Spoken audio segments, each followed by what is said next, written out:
Hey everybody, welcome to another episode of the Fitnesspreneurs Life. This is Vito here, your host, and I've got something special for you today, as this is one of our first interviews that I'm doing where we're on camera. You're seeing us. It's holiday Christmas weekend. We're just going ghetto style and getting on a call, and I got Travis Barnes, creator of Journey Fitness, soon to be Journey 333. And we're going to talk a little bit about what it took to build 5 studios and get a place that and a business and a brand that could potentially be on its way to multiple hundreds of studios out there. So what was that journey? Because I know many of you right now, maybe you're in the industry and you're like, I'm thinking about how do I get my business started? How to go from trainer to business owner, operator. Then if I go to business operator, how do I go to that scale where I'm starting to get that freedom lifestyle, or this business and vision are going out in big ways? Well, it takes a process to get that done. And there's one man right now that I know in the industry that is really digging into that process. And I'm fortunate to have met him through the Todd Durkin P10 Mastermind. And over the last 4 years, we've noticed we don't have as many photos just of him and I. We're always in groups together that we noticed. But this is finally an interview, just the two of us. So Travis, welcome to the Fitnesspreneurs Life Show. What's happening on a holiday weekend? Hey, thanks, Vito. Honored to be here. Honored to be here. Yeah, it's great to connect with you. It's great to connect with all the listeners and just talk about one thing that we all have in common, which is passion, right? Amen. We all start with a passion for fitness, and we all have a struggle, right? We're all facing some sort of adversity, whether we're knowing maybe we need a certain knowledge, maybe we need some funds, all those kind of things. And I'm excited to share my story today because I can definitely connect on the passion, and I feel like I've started at less than zero to go to where we're at. So, I mean, okay, so let's dip into that because, amen, brother, you are definitely passionate about what you do and you bust your ass to do what you do. Because I've seen now, having the fortunate opportunity to work with you and your team now over the last couple of months, we're really seeing, you've opened the kimono and we're seeing inside and we're seeing how you do. And man, dude, there is a work ethic that I think is a lesson in and of itself to people if they could see the work ethic that you put in there. But let's start, because you got 5 studios right now, but you didn't start at 5 studios. You started at a different place in life. So for those that don't know, tell us a little bit about your backstory and how you got to journey number 1. Okay, absolutely. Absolutely. I'll try to go just real quick, a quick little recap. I mean, I've been pursuing fitness since I was 12. I had my first job at the Gold's Gym in Las Vegas, Nevada. I thought it was a pit stop on the way to Venice, California, like maybe where Franco Colombo and Arnold were. I thought that was a place I had to go. I used to live down the road from that Gold's. Oh, really? Yeah. Oh, wow. I mean, when you're in fitness and when you're, maybe our age, you feel like that's where you got to go. Hey, why are you bringing the age thing up, dude? We might have some younger listeners that are like, who's Franco Colombo, but Totally. Everybody still knows Arnold. But, so unfortunately for me, and maybe some of the listeners can relate, I actually fell out of it for a period of time. I had a struggle of just being in Vegas and being young and that partying lifestyle. And I'm just going to, again, open the kimono with the listeners. It's a book on Amazon.com called Journey Fitness anyway. So here it is.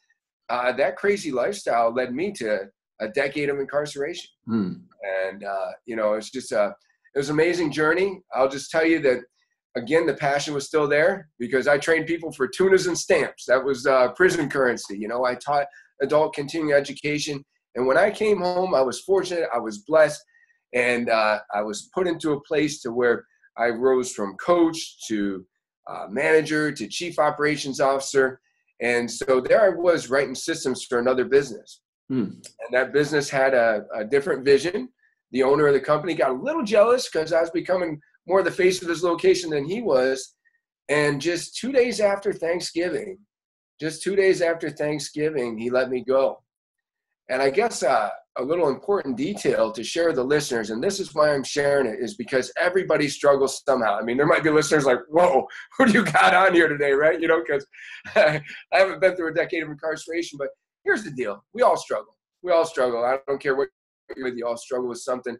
So I'm just being transparent with you to say that here I was 2 days after Thanksgiving. And let me also tell you that I worked really hard to give my family a home. I had a wife that stuck beside me through the decade of incarceration. And that home had been flooded to the second floor in the flood of 2011. So we're in a FEMA trailer. Now we're on an unemployment check, and I get this opportunity to start Journey Fitness in a place of 1,300 square feet. And, just people like, this is a common thing. It's really not that unique that somebody be willing to let you move in and have your first couple of months rent-free. You can look for deals like that out there. And thankfully for me, I feel like leverage and scaling is all about, it's about using the people in your life, the adversities that you've had. Let your adversity build muscles and not scars. Let your adversity become your advantage, right? It's about capturing that passion that we've all had since we were kids and doing our first workouts and wanting to share fitness with people. It's about just letting it all come together and say, okay, I've wrote the systems for somebody else. Let me write the systems for Journey Fitness. Let me do it for myself. Let me harness my passion and let me harness my network. And let's just go with this, baby. Let's just see what happens, right? And we started with 14 clients and 1,300 square feet. And now here we are today with 5 locations looking at franchising, which is why you and I have been working so hard together lately, right? Because I came to you and I said, I think I'm ready to go franchise. And you said, well, let's take a look at that product first, right? And I'm glad we did. It's all about being open. And I think that the day that we stop learning is the day that we start dying. It's we always got to learn. We always got to grow. So I'm very grateful for the opportunity to have worked with you and Mike and Eric with this visionary planner. So. Awesome. Hey, so let's do this because you hit on a couple things on that. So like what I think would be interesting for people to listen to is like the journey to 333. So I know right now you came up with a trademark issue on the name to a baby that you have been taking care of for 5 years, right? You've had this, 7 years now? No. So we started actually April 2013. So it'll be 5 years in April 2018 since Journey Fitness first opened in the stores. So hopefully you guys doing some math there. 5 years, almost. We got one more quarter to go and it's 5 years. That's basically on average one new facility a year. There are some people that can't build one in 5 years. So you're doing something really well out there, brother. So I want to potentially like give some like demarcation lines of what you did along the way. Let's go with something that you're like, first off, I can believe that a lot of people listening to this have been in the shoes where you're like, and I was there too, because when I worked for Crunch, I was just like, I'm building your vision. I'm not building my vision. And at some point when you have any entrepreneurial spirit in you, there starts to become an angst, a thing inside you. You're like, why am I building somebody else's vision? I see the world in a different way and I got to get that out there. That moment of how do I get going? How do I start is where a lot of people can hit the wall. So here you are recognizing I'm not in control of my own destiny if I'm working for this, as you got let go a couple of days after Thanksgiving. So if you're facing that in your life, recognize that. Maybe it's time for you to have some of the courage to go out and start thinking about your own thing. Working for somebody else, you know it's going to have your own control. So here you are, thrust into that position. How did you start journey number one? The advantage for me, the greatest advantage that I had, and this even goes back to my time in the gated community that I like to affectionately call it. Sounds a little nice the way you reframe that. It's that gated community that we just have no gate key to on the other side. Right. This is wasn't the nicest gated community ever, but it's a gated community all the same. But back then, I remember like working in this furniture factory and they told me that there was only one guy that knew how to do this certain position and nobody else could fill in for him. I'm like, well, then nobody's wrote down what he does. I mean, can't we do like some screenshots and figure it out and like, kind of write step 1, step 2? I mean, I always felt like you could teach a monkey to fly a spaceship if you created a good enough operations manual, right? So for me, I started at the next movement in my life, the next spot where I graduated from coach to manager to chief operations officer, very system-minded, saying, how will I improve this business and help this owner improve his business by creating systems? So when I started Journey Fitness number 1, I knew it had to be about systems, because systems, for our listeners out there, it's an acronym, right? Save yourself some time, energy, and money. And my goal was to create the best customer care systems. And here's why. There's a quote that I learned a long time ago, and it says, if you focus on the profits, you'll lose your customers. But if you focus on the customers, you'll realize profits. So my initial goal was just to create some really good customer care systems. And I did that really well. Where you and I are at is creating systems that I really didn't know anything about, and they're very key to getting your business out there in the world of, marketing and branding and franchising, But yeah, so it's systems. Systems was Journey Fitness #1, and focusing on customer care systems allowed us to go from 1 location to 5 locations in less than 5 years. Okay, so that's a great point to discuss for a couple seconds there. So, like most of us, and I think, and we all did this when we started our studios, because the industry doesn't do an impeccable job quite yet of really getting the focus on marketing and branding and all that stuff. It teaches us we love what we do. Let's go open a business doing it. And oftentimes we're not quite prepared to do that. Hence why a lot of people in the industry struggle to really kind of get their studios to break through. But where most of us feel the first connection to our systems is what you talked about, customer care. So I want to take care of these people. So what did you do, and how did you think through your customer care systems? Because if we can dial that in, that's a huge thing for people. That's a big win there. But then we'll talk about the idea, if you really want to scale, it's going to really be about your branding and your marketing. I really should say your marketing and your sales systems. But let's talk those customer care systems. How did you think through those? And maybe there's some golden nuggets along the way that an audience member would be like, ooh, I haven't done that yet. Good place to start. Yeah, that's a great question, because I feel that a pain point that I share with all the listeners is that when we love what we do, so we're this technician, as Michael Gerber would call it, right? That book changed my life, man. I've read it so many times. I just keep on going back and find those nuggets. But it talks about, you start off your business, everybody's passionate, and they're the technician. And so as a technician, if we're good at what we do, we start to have more clients than we can handle. So we're like, oh, great, I'll hire somebody else to help me handle all these clients. And then here's a pain point that I think that we can all connect on, and it's this. As soon as you hand over 1 or 2 of those sessions to somebody else, and that person has trained with you before, or those people have trained with you before, if you're doing group training, they come back and they're like, oh, the session was okay, but, they weren't really quite like you, And so it pains you to hear that, because you're like, oh my God, I'm going to have to open and close and do every session. And on top of that, I'm starting to try to learn how to take care of billing and all these other kinds of things behind the scenes. So what does that mean? Well, what it means is you are your first system. You're your first system. You have to recognize, what is it that I do that's so great? Like, how do I greet people? How do I care for them during the session? What do I do with them after the session? How do I weigh people in? How do I measure people? Because even that in our industry of team training, if you're measuring people differently, can be a real horrible thing to have somebody go down 20 pounds and then the next coach measures them, yet their measurements went up, So there's all these things that you have to systemize. So the very first system is, what is it that you do that's so great as far as how you care for and train your customers? Do you celebrate their birthdays? Do you celebrate important milestones? Make sure those other coaches that you're hiring know how to do that too.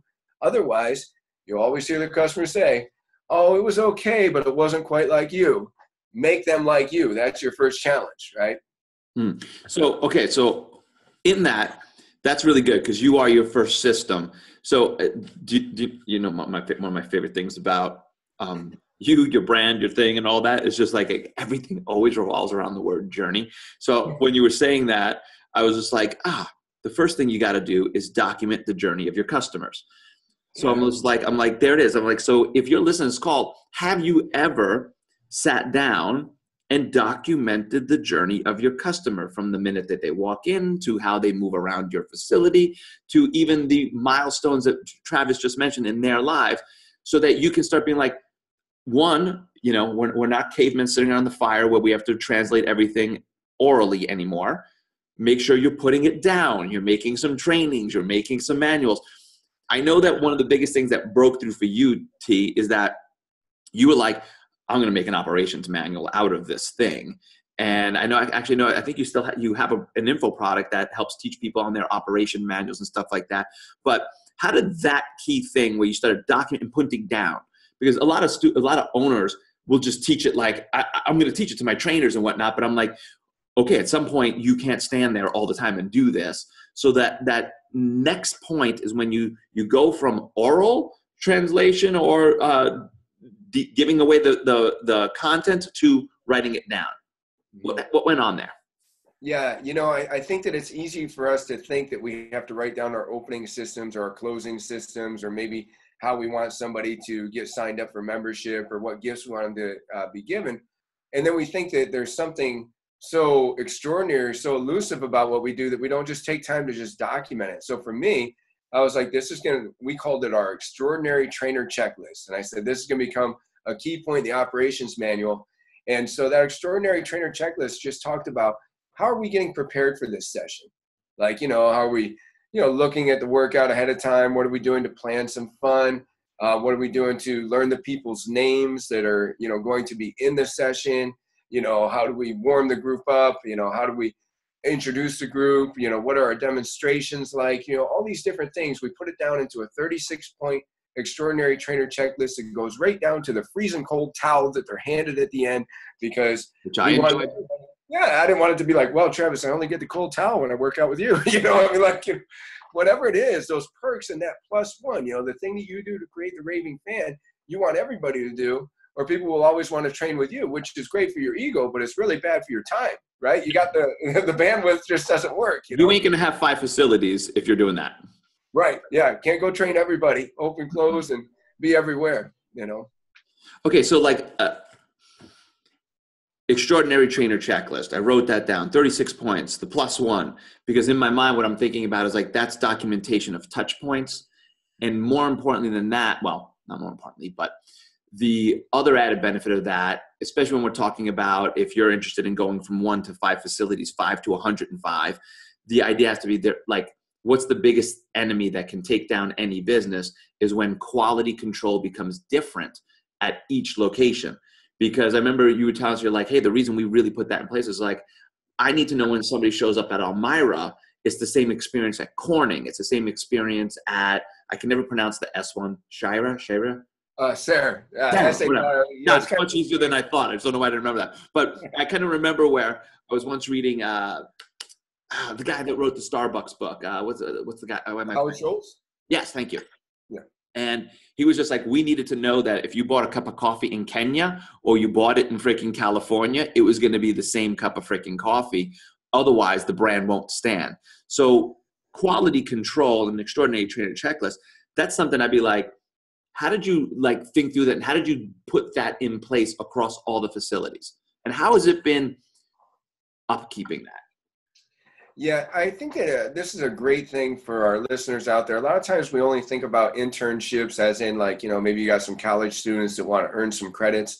At Journey Fitness, we want everybody to come in under an internship.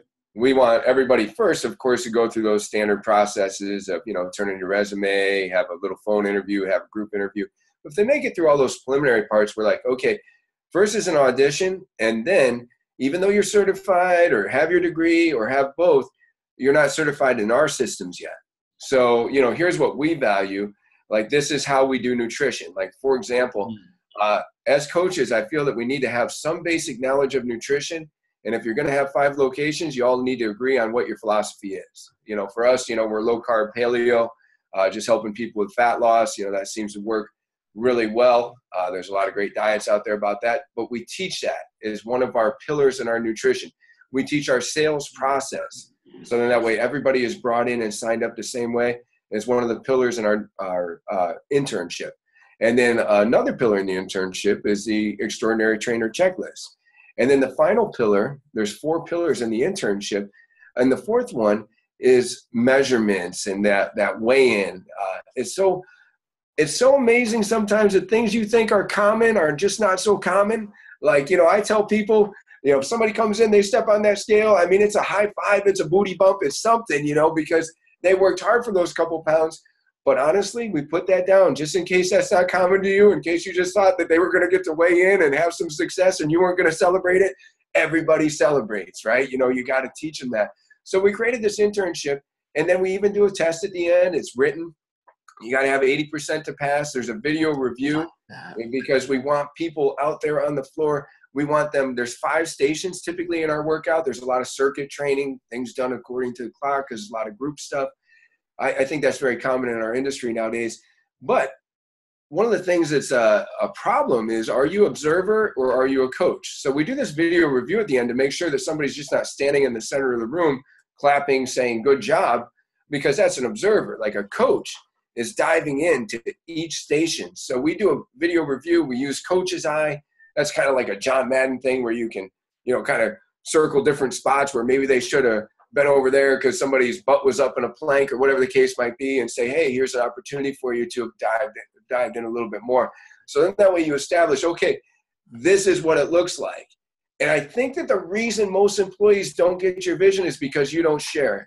And an internship is a great way to really share, like, this is how I feel that we should be as coaches. And then, of course, beyond that, then you start trying to do those things for the rest of the departments in your business. Yeah, I mean, because like what you're like, I mean, I know I've heard you say this before, but what gets tracked and measured can get improved. I also put down like what gets policed, because as the business owner, you need to sometimes police your own business to make sure everyone's doing the things. You're like, I could put that operation manual together and all that, but it doesn't live within the pages. It lives within the action of how we actually follow through on it, how it's lived and how it's breathed inside of our facility. So the idea that you are, circling areas, watching videotape, it's just like getting ready for the Super Bowl every day, where you're like, guys, right here is where we could have freaking ran that defense better. We could have made a change here. What a simple way to track, measure, and help your people improve, that doesn't cost anything, but goes a long distance. So I really love that whole idea there. So thinking in your businesses out there, what are you doing to track, measure, improve, and police your business and your systems? That can be another area that really kind of pushes you through, gets that quality control to the next level. Now, that's a really great point, Vito. I just want to kind of add to that just real quick, is, making that operations manual breathe. As you mentioned earlier, I've taught other people how to write their own operations manual, but my fear has always been, I hope that you don't feel that you're done now that you wrote it. Like now it's like, make it breathe. I know that Todd, as we talked about the P10 and Todd Durkin, he went to the Ritz-Carlton, he found the Credo card, he created his own Credo card for Fitness Class 10. And the premise was from the Ritz-Carlton that all the employees got a text every day about their Credo. And that's what happens at Journey Fitness. We have a Credo card too, and it highlights a lot of important parts of the operations manual. Everybody gets a text every day about it. The directors of our locations are asked to spend 30 minutes a day working with someone on an area of weakness, if you will, or an area where they need some improvement, because we got to keep it alive. Just the other day, I noticed that some journals the food journals were not getting the weight loss recorded. So how do you review a journal if you don't know if they stayed the same, went up, or whatever, So I was like, well, we got to hop in there and observe the weigh-ins and make sure the newer coaches are following those systems. So once you get it written down, the true challenge is, how do I make this breathe? Like right now with what I'm going through with you guys, we're doing a lot of important changes. And I feel like I want to take them up on top of a mountaintop for a retreat, erase some of the stuff that they've been thinking for a little while, and kind of program in like the new stuff, because there's a lot of important changes that you and I are about to make right now together, thanks to your company. Oh, dude, thank you. But okay, so something like one of like the best things that I witnessed when I was watching your brand in action is also the idea that like you live, police, track, measure, if you will, the philosophies that you guys live by. You train those. To a lot of people, it's set like, those are the great ideas of a vision statement on the wall and the emotional, motivational words that are supposed to fire stuff. And they're like, yeah, but I'm so stuck in the daily grind that none of that stuff is really like what I'm talking. It's just like, did you hit the trainer? Did we make a sale? Did we do? We're keeping the doors open. You're like everywhere that I've watched. You're like, your first policing, are you culturally in alignment with what we're saying is our nutrition, our fitness philosophies, then let alone who and what we believe about people and what we're trying to do in the world. And that has made it into your systems. That has made it into the way you coach your people. So let's talk a little bit about the importance of, a credo is great only when it's lived. How are you doing that, and what ways have you found systems potentially that you're making sure that that belief system is also like working in the business?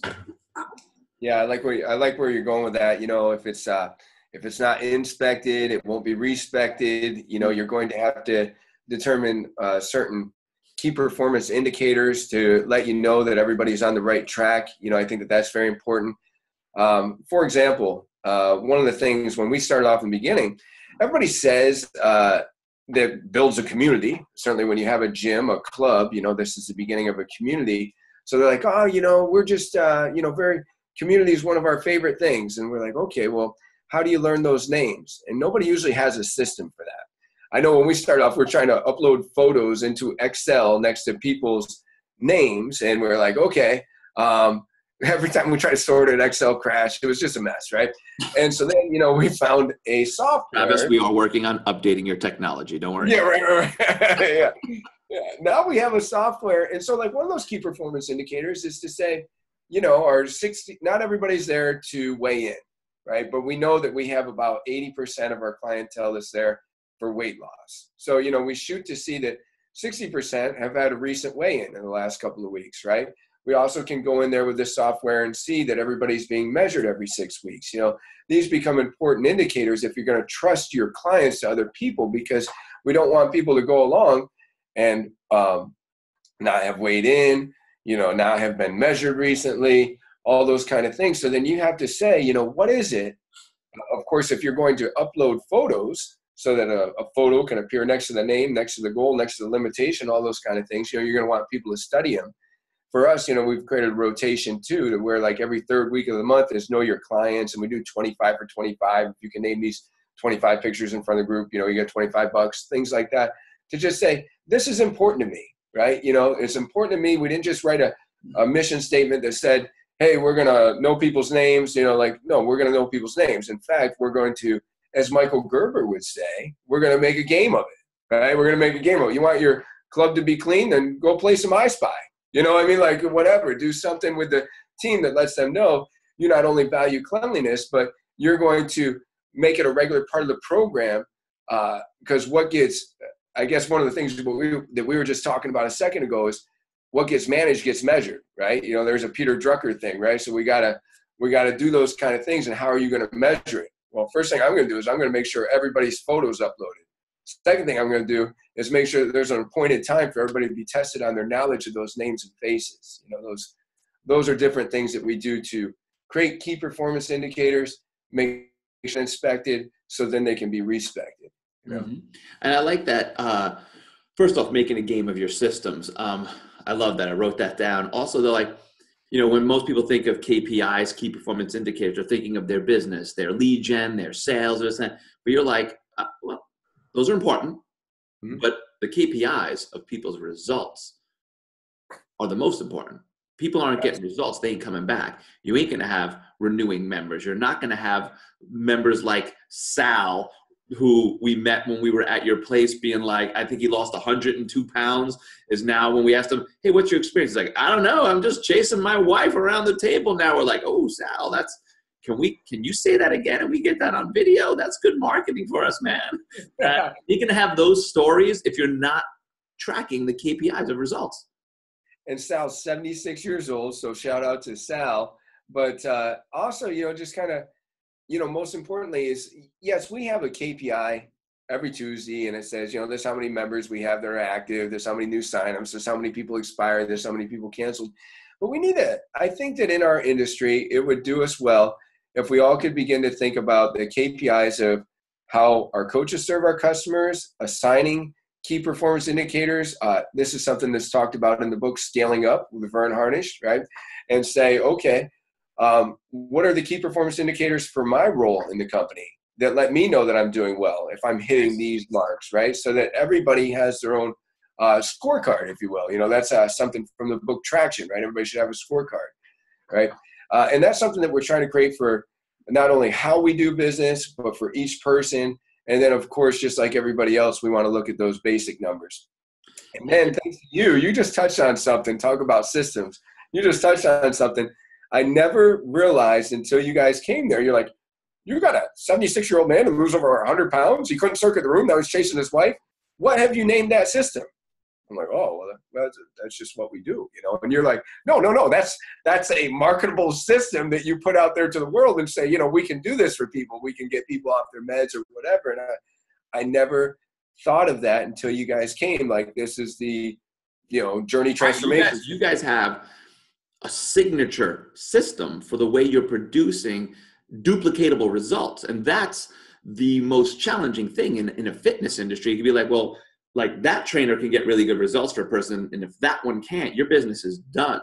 You're not going to have that. But you guys have like there was example after example after example when we talk to your people that they're like, I lost 78 pounds. I lost 80 pounds. I lost 100 pounds. I lost this, that. And you're like, it's not the I lost 3 or 5 pounds type thing. You're like, oh my God. And the person is keeping it off. Big word right there. Keeping it off. That you're like, and most of your members are like, this is my 5th year here, 3rd year here, 4th year here. That you're just like, I'm like, dude, you're not just training people. What most studios do or most gyms do, they offer training packages.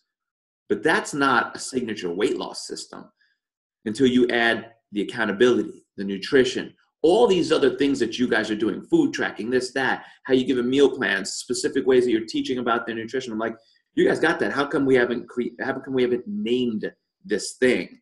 Because this is what we can actually go out and market to make you different than everybody else. Because while every gym is selling the same stuff, you're selling the golden years package. You're selling the get off the med solution. You're selling like the journey weight loss system. We can charge more. We can package that differently. We could do stuff. And now you're in a category 1. And that's why we went back in and kind of, let's talk about that in the sense of when all of a sudden you recognize I have different USPs. I have different avatars within my gym. I'm competing with everybody else as compared to I can break into a category 1. And how does that feel like now that you're starting to see, I got this golden years, I got the get off the meds thing, I got my journey weight loss system type thing. How is that starting to feel for your staff, you as you look at the future of what your marketing and branding is going to be? Yeah, it was such a big epiphany to have you come here. And it's really interesting. You know, you got to be open, you got to be vulnerable, you got to be willing, you know, and that's something that you guys coming here taught me, right? I mean, I knew that I was already, if we took our industry and if we said, okay, only 20% of business owners even probably have an operations manual. So I knew I was in the 20% that I had systems that allowed me not to just go crazy and feel like I had to always be the one that people came to with the answers, right? Then you guys showed up and challenged me. And at first I felt like, you know, I was always defending, right? Because like I was already in that 20%. I was just trying to explain to you why we do what we do.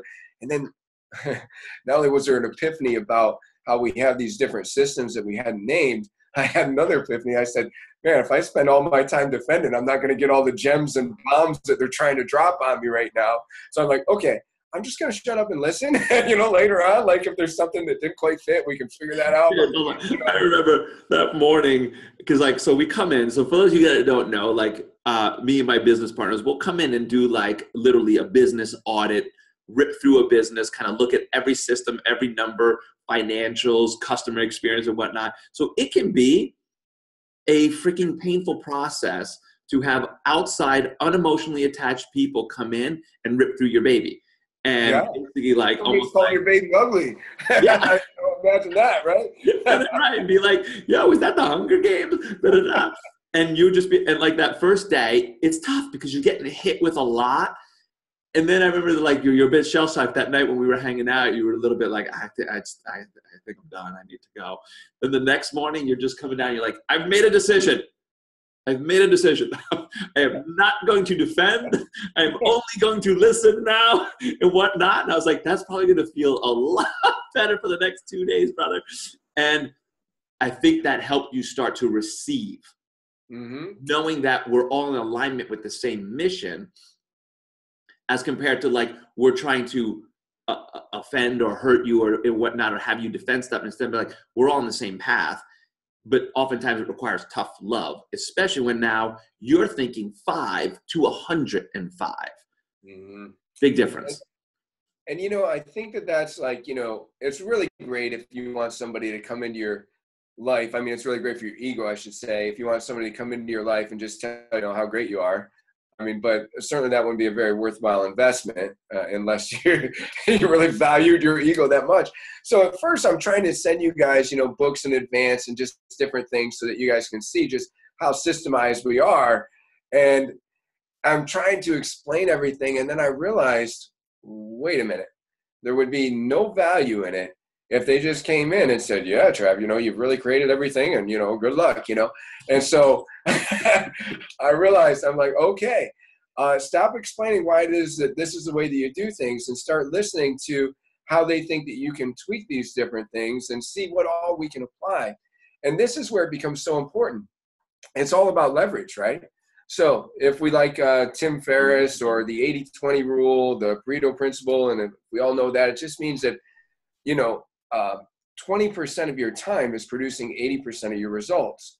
So if I already knew I was in the 20% by having an operations manual, what if I could become part of the 20% of the 20% or 20% of that 20%, and that's where you guys were dropping some things on me that I hadn't even thought of, to where you can now filter yourself down even further to where you can scale from 5 to 105 because you're willing to take that leverage to the next level. I had a little aha the other day, and I said, when your 10 becomes a 1, you realize you're in a different league now. And so I was walking around as a 10, everybody wants to learn from me as to how to write their operations manual, and that sounds pretty good. And there's 5 locations in 5 years. But then suddenly, with everything that we've been tackling lately, I mean, we've rewrote my mission, we've rewrote my vision, we're rewriting the core values now. We've redone my logo. You not only came in and said, we have to rename the business. No, we not only had to rename the baby, but we had to give the baby a makeover, right? So to make the baby pretty, and so. There's so many things going on right now, but I've realized that where a college player shows up on the pro field and is suddenly no longer the star of the show, but is starting back at block 1. Well, here's the good news. If they listen, if they take all the coaching, if they leverage the network that's around them, they can then become the star of the pro leagues. But they have to be willing, they have to be vulnerable, they have to be open-minded.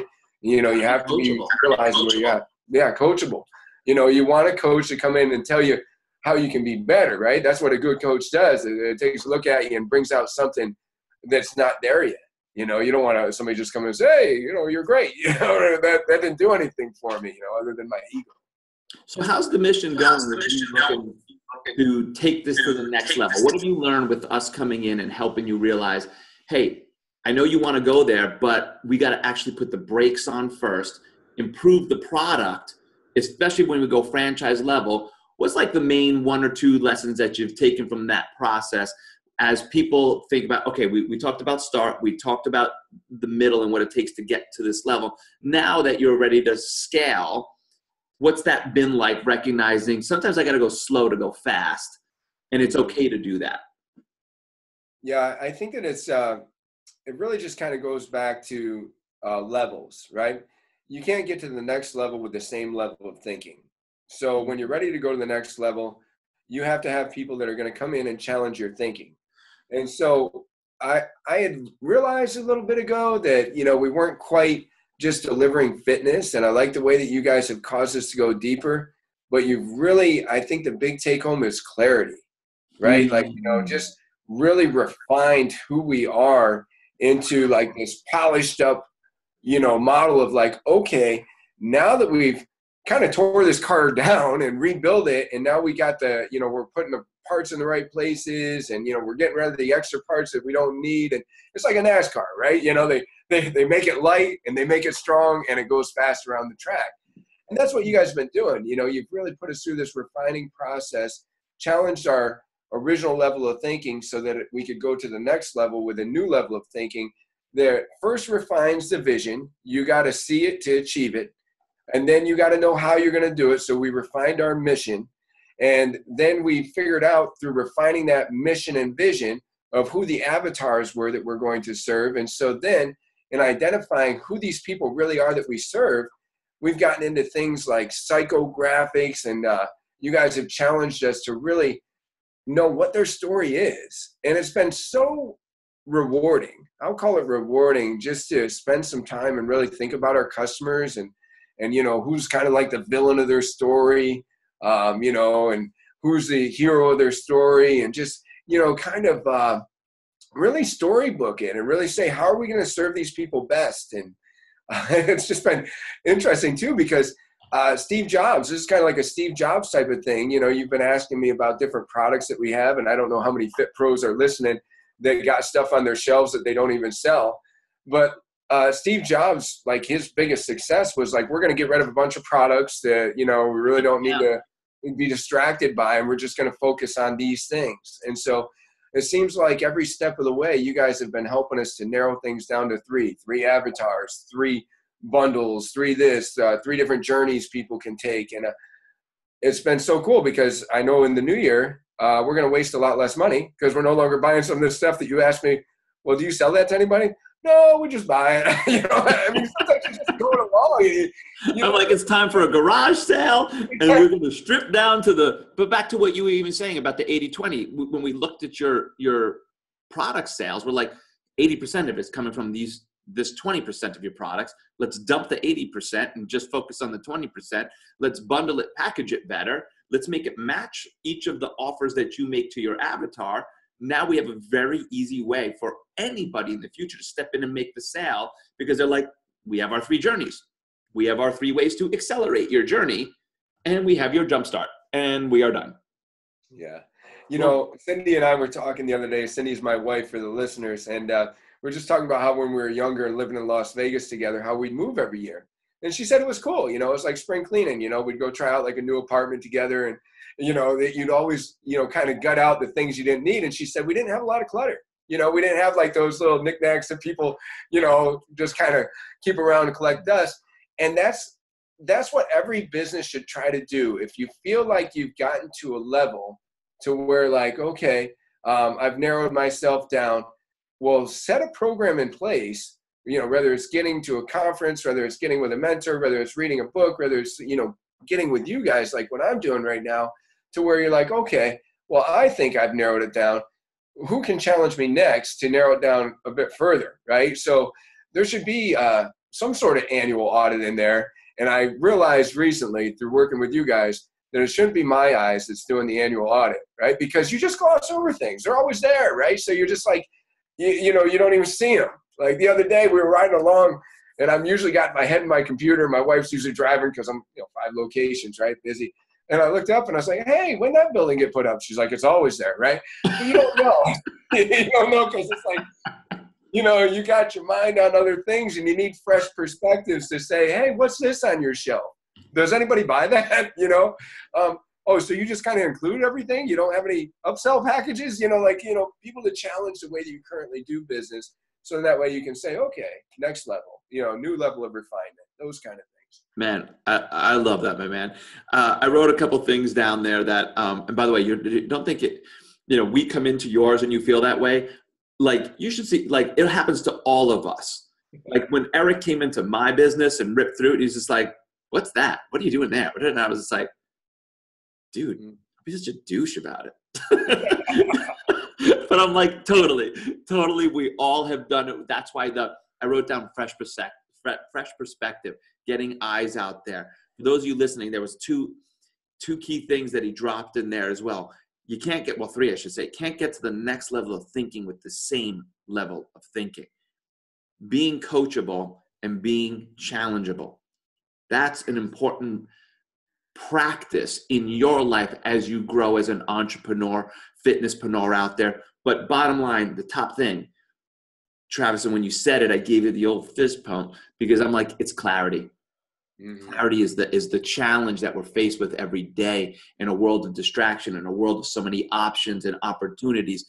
Clarity and fighting for the focus of it. even being willing to reinvent the way you did. You guys, like, we evolved and reinvented our vision and mission. We figured out and got clarity of our avatar, our revenue streams, our systems. Clarity is the gift. I hope you can all give yourself this year and next year. That's what I want under the tree for you in the new year, the gift of clarity, so that you guys can all go out and, like Travis here, take that journey to scaling your message, because damn, the world needs us now. You see where healthcare is. You see what's going on in our world with pharmaceuticals and this, that, and whatnot. People like Travis and people like you are out there making the fight happen to make healthcare in our hands. We are healthcare system today. We as the fitness industry. And if you stay clear on your vision and your mission and who you're serving and how to get it done, you guys are going to blow it up in 2018. Travis, I just want to say thank you for coming on, sharing the wisdom and the journey that you've been on right now with this audience. Hey, where can they connect with you, guest up with you? I know you got some presentations coming up next year and whatnot. I know you're getting potentially ready to franchise this within the next 6 months or so. You've got this info product on operate. Dude, there's ways to connect with you. They need to know how to find you. What is it? Yes, absolutely. Thank you so much. And I love how the final summary is really clarity. Clarity equals focus, and focus equals leverage. So yes, there's a FitBiz Mastery course that I do to help people learn how to write their own operations manual. JourneyFitnessCoaching.com. You can email me at travis@JourneyFitnessCoaching.com. And thank you so much, Vito, for having me on the show. I'll be at all the ideas this year. Idea PT South, PT East, Idea World, Todd Durkin mentorship, all those kind of things. So awesome. We got a big journey ahead, my man. So again, thank you. And for those of you listening in out there, go get clear on what you got to focus on, because right now the challenge is on you to go out and take your mission to that fitnesspreneurs life level. Peace.